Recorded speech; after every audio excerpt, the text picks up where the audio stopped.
Good morning. Welcome to Foreigner in the Philippines. Well, we're going to deal with a few comments that have been made, things that people want to know about, things that people have made a comment on, criticism, especially criticisms. Now, somebody said, why are you explaining? Jessica is in a sexy outfit which she's trying to sell herself with. Oh dear. The idea that women might be dressing in order to sell themselves is such a shock to me. I always thought that when a woman dresses in a bikini, that was for practical reasons, you know. If she reveals some of her breasts, what a shock that is to me. It's always a great shock because I've led such a sheltered life. Is it possible that when people dress nicely, if a man puts on a shirt which is fitting and shows his physique, is he selling himself? Heaven forbid that that should be the case. If a man gets his hair cut in a particular way, is he really just selling himself? Good God, what's the world coming to? Is the whole... am I wrong?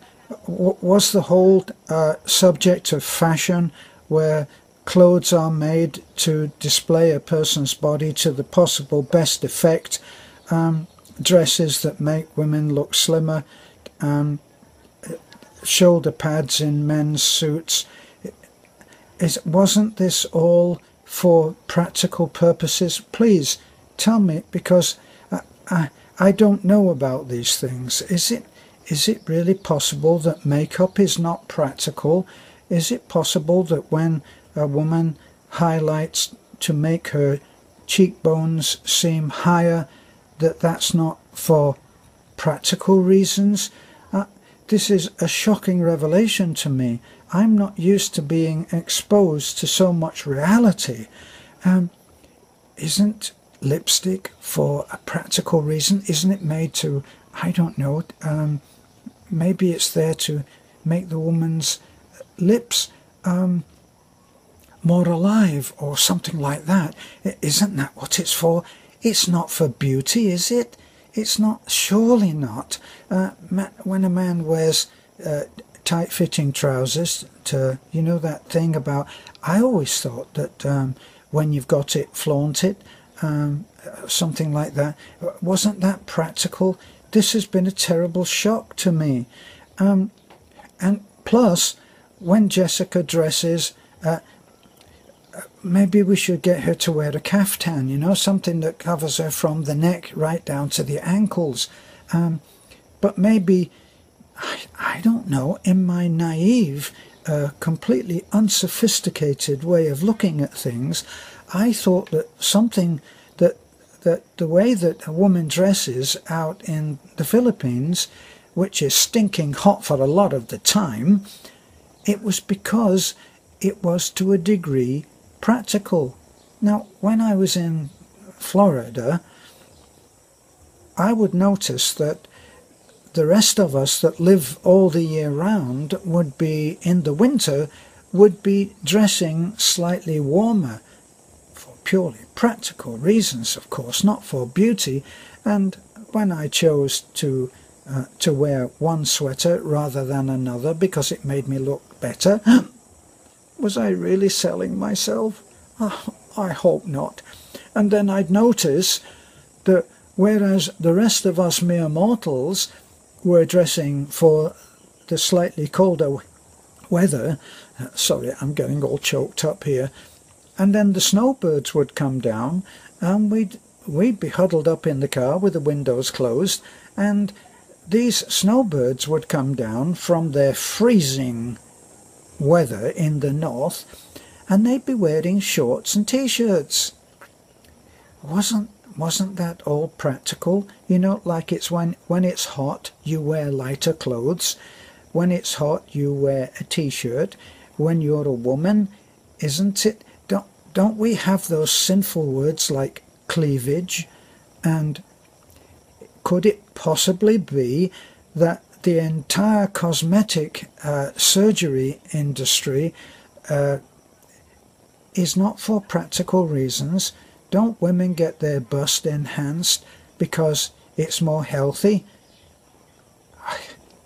I'm not sure I can get through the day with this amount of reality. If Jessica wears shorts, if my wife wears shorts, if, heaven forbid, if I wear shorts to show my legs off, no, it can't be. It can't be, can it? I can't confess to such a terrible thing. We're in a subtropical environment. It's, as I said, stinking hot. Am I going to put jeans on? No. I'm going to show my legs off. Woo. I'm not turning you on, am I? Get with it. Get with it, okay? Right, what's the next one? Quite a few comments on my video talking about the horrors of martial law. Now, my point in that was really very, very simple. Martial law has been declared on one island out of 7,000. Now, it just happens that this is a very emotive subject because the Muslims are predominant on Mindanao, and there are as many different opinions about how the Muslims behave on Mindanao, which is their home, and everybody has a different opinion. Surprise, surprise, it's not like this in the rest of the world, is it? I mean, doesn't everybody like the Mexicans in California? Doesn't everybody in, say, New York or Detroit love black people just equally the same as they love white people? Is it possible that Muslims are creating havoc in France or not? Is it possible that there are actually some nice people out there? I think it is.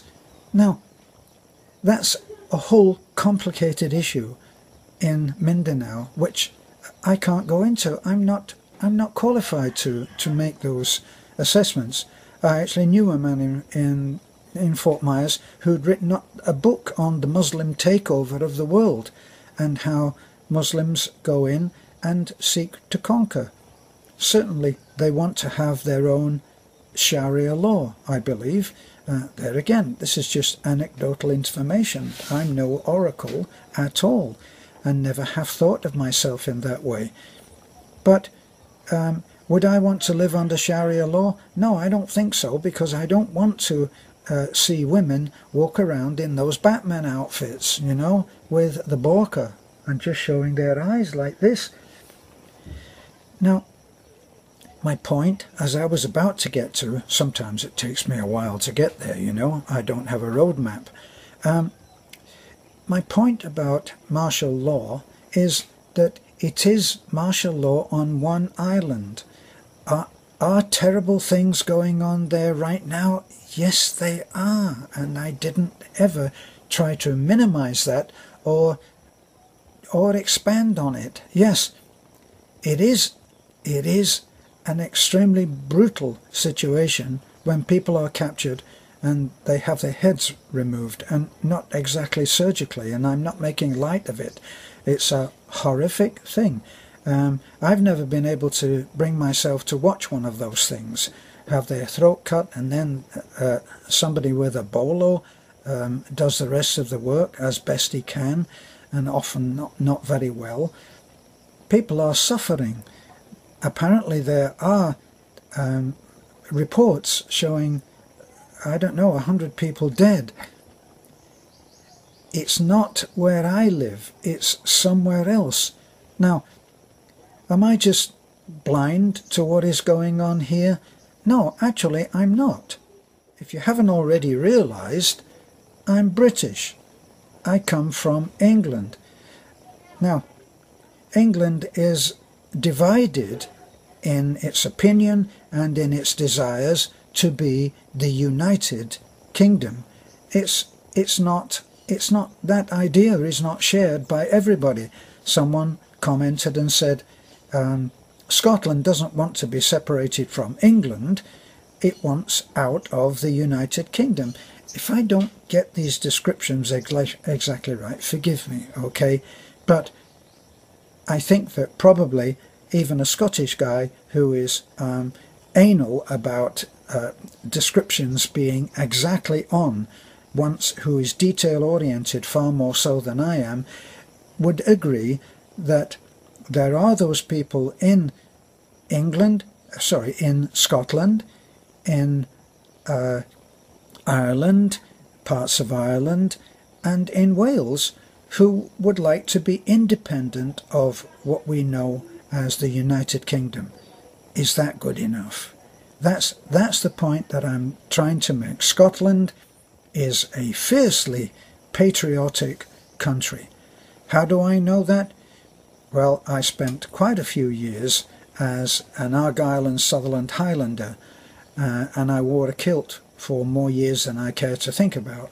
My knees are still suffering from that. The freezing cold in Scottish weather, in Aberdeen, in the winter, wearing a kilt. Are you insane?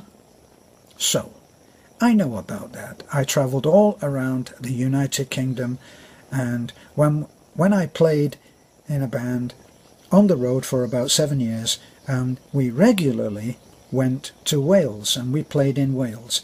And the people of Wales like to have their own national anthem, and they would sing it with great patriotism and love for their country, Now, anybody who has no knowledge of the struggles that Ireland have had in relation to the Crown of England hasn't been reading very much. I can remember being in London and hearing the explosion that took the lives of some of the band of the mounted guards, horses, bandsmen, instruments strewn around in horrific wreckage out in Regent's Park. And I remember being there. I also remember knowing someone who was working in a restaurant at the back of Harrods when that one helped to remove the legs of an American that was on vacation. I know about these things. I know that the IRA, in one daring attack on 10 Downing Street, took a transit van, cut the top out of it, because it's higher than the average person can see, cut the top out of it, mounted a rocket launcher inside it, and somehow jerry-rigged it so that it would land in Downing Street. Now, it didn't manage to land at number 10, but it landed somewhere else, and that rocket exploded close enough to be a wow situation, and it landed close to the home of the Prime Minister. I know that I know people who served several terms of active service in Northern Ireland, and I know some of the things that went on there. I'm not oblivious to the horrors of terrorism.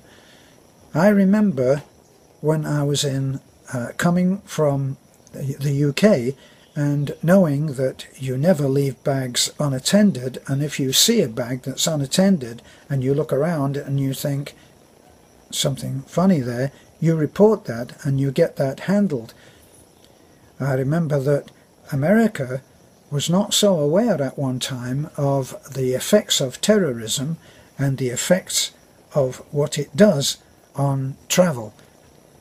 And I was in an airport travelling back to the UK when I saw an unattended bag, and I did my well, what is it, diligence. I watched it. Nobody around. Nobody seemed to own it. Enough time for someone to go to the bathroom and come back.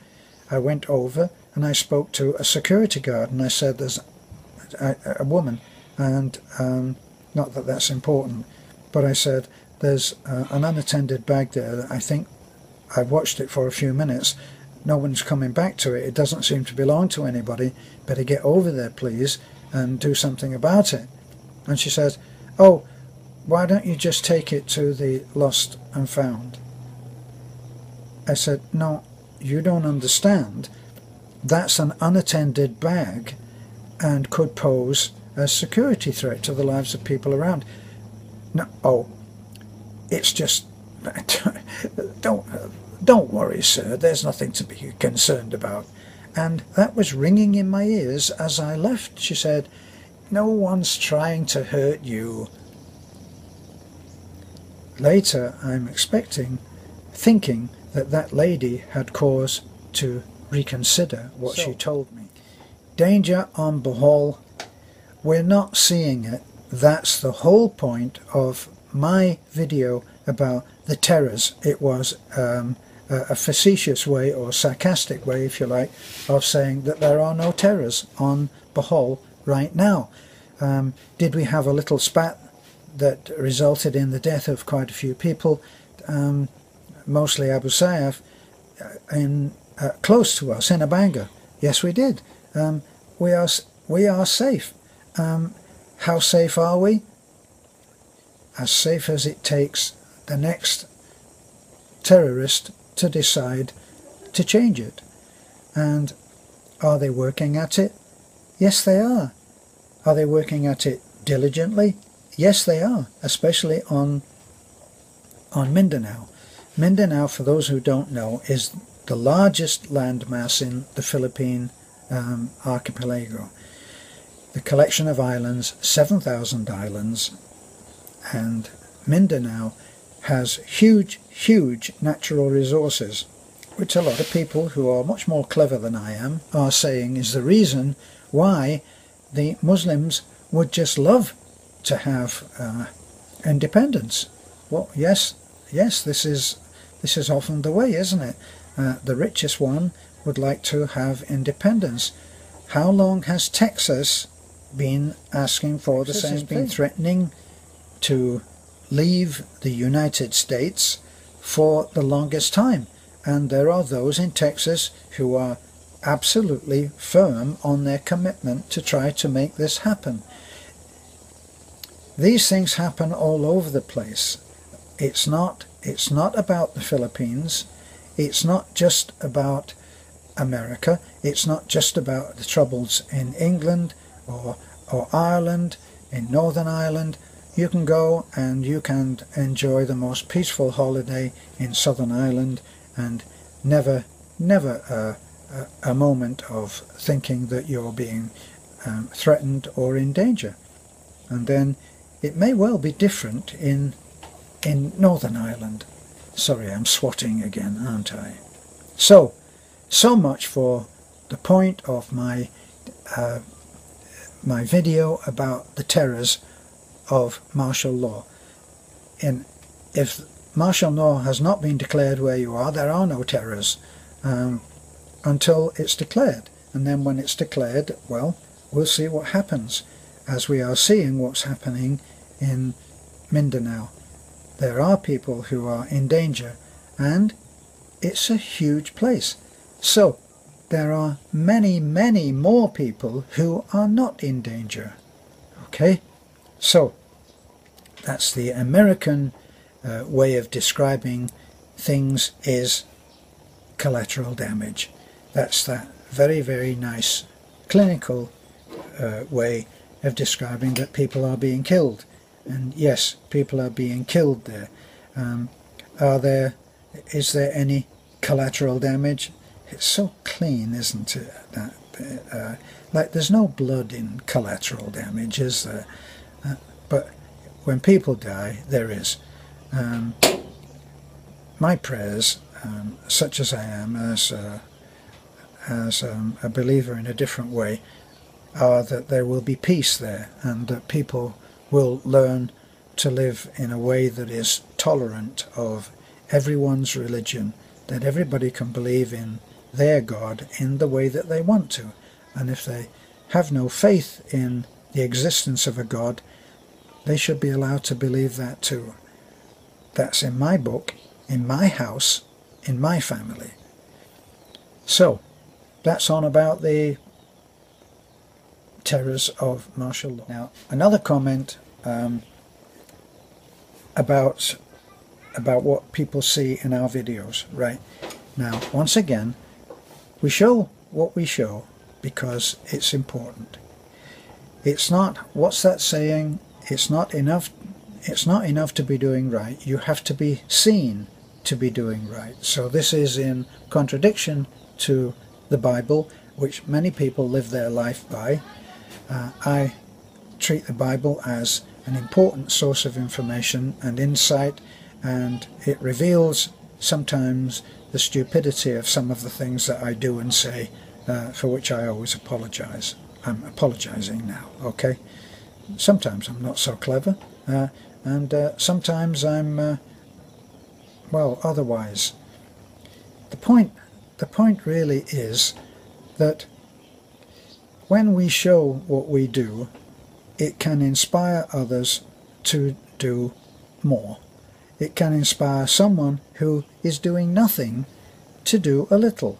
And that was the reason that I went on video a little while ago and I said, hey, how about collecting all those dolls which will probably end up in the trash? Because, and why did I say that? Well, because of something that I observed happening. When we were giving out the treasures, and they are treasures, believe me, to those kids, all of the stuff that came from Mr. and Mrs. O, who like to be anonymous, hence their nickname, they are all treasures to those kids. Take a tattered t-shirt off a kid and put a nice new one, that's a treasure. So one of the things that I noticed that actually was in a poignant way, a heartbreaker for me, was how the little girls looked at the dolls, and they looked at them, and boy, at that moment I realized some of these kids have never had a doll. Can you imagine being a little girl and you've never had a doll? Now, okay, I'm sure that there are people out there who are now going to rag on me and say, girls are no different to any boys, boys are no different to girls. Okay. I watched little girls and I saw them gather around the lucky one who had managed to snag a doll. And they were looking at how it was packaged, because this was a new doll with lots of little bits and pieces. I don't know, combs for combing the hair on the dolls. They're all wonderful nowadays in how advanced they are. You can dress and undress a little doll and comb its hair and, I don't know, put lipstick on it. Ooh, I hope that doll isn't trying to sell itself. This is the point, is that that was something that occurred to me when I was talking about what we'd been doing. And I mentioned it. So I said, wow, wouldn't that be a great idea? Wouldn't that be something great if we got a box or 2 or 3? God knows what Mr. and Mrs. O will do once they get their teeth around this thing. You know, I'm likely to get half a dozen boxes full of dolls and things. Mr. O has now taken it and said, wait a minute, I think I can do this. I'll handle the dolls. Leave the dolls to me. Okay. And we're probably going to get a box full of dolls. It makes my heart sing to think that we will be going around in our truck with a box which, when we open it, little girls will see full of dolls. Just imagine what they'll be saying. What kind of doll did you get? Oh, I didn't get one like that. Mine's a redhead. What's yours? I just think that being seen, doing what we do, is important. And my apologies to those who think differently, but I'm holding my opinion, and it seems to be working better than the one single or two various criticisms saying you shouldn't be doing that, which is always the case. All my life people have been saying you shouldn't be doing that. So bear with us. We're doing what we can with what we have, and anybody who wants to send me a box of dolls, I promise I won't take the best for myself. Okay? So much on the dolls. Right, now another thing that someone is very concerned about was the danger that they perceive children are in when they're riding in our truck. What can I say about this? We're living in a land, what can I say about this? We're living in a land, in a country where the culture is so incredibly different. It really is quite difficult to get it over the extent of the difference. For instance, I can't walk in those flip-flops. I call them flip-flops. Somebody else in Australia, I think they call them thongs. They're just those, and here they call them slippers. And all that they're held on by is a bit of rubber between your big toe and your next toe. And I just can't walk in the damn things.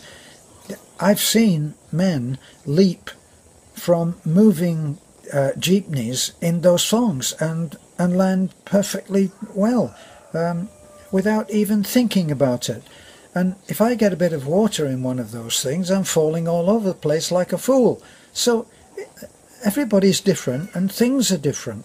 Now, talk to me about danger. Someone said, it's insane. Are you insane? That seems to be catching on, doesn't it? Are you insane? Oh God, what did I start? So, it's insane. How insane is 7 people on a motorcycle? How insane is it for a family to travel on a motorcycle, one child in front on the gas tank, and the other child, or 2 children, sandwiched between the dad, who is driving, and the mom, who is sitting on the back? Yes, given, if you took that family and plonked them down in heavy traffic in New York, that would be insane. Poodling along a road that has virtually no traffic on it like that, it doesn't seem so insane to me.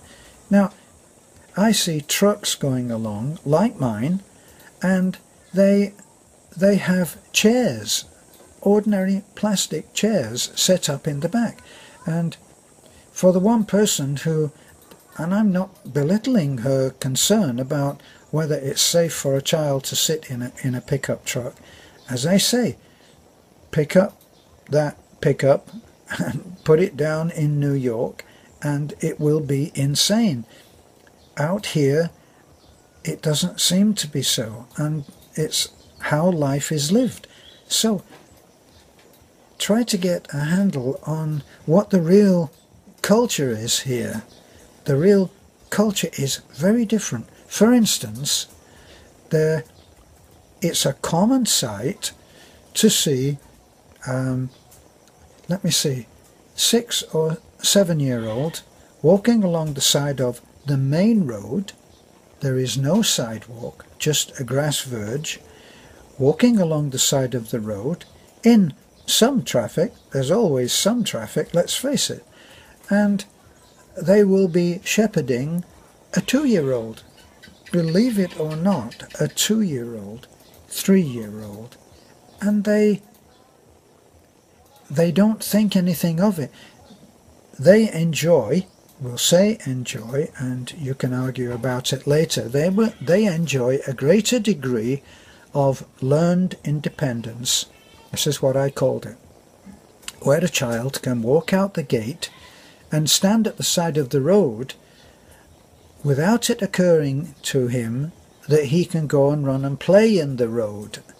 Like perhaps somebody in the West, a super intelligent child who has never ever been allowed out in a, don't you go out in the road, they're just not allowed to.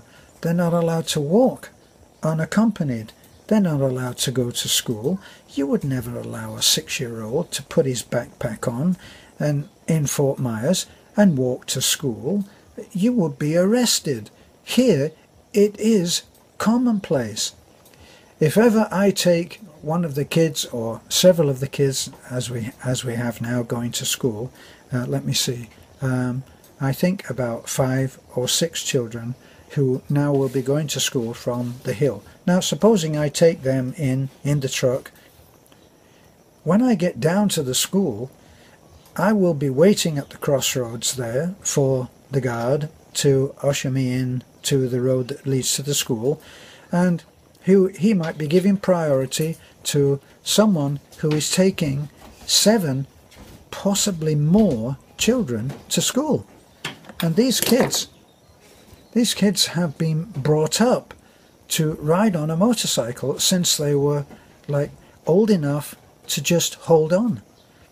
You often see a 2-year-old, a 3-year-old holding on to dad sitting at the back, and arms not big enough to go around the dad, holding on to his shirt.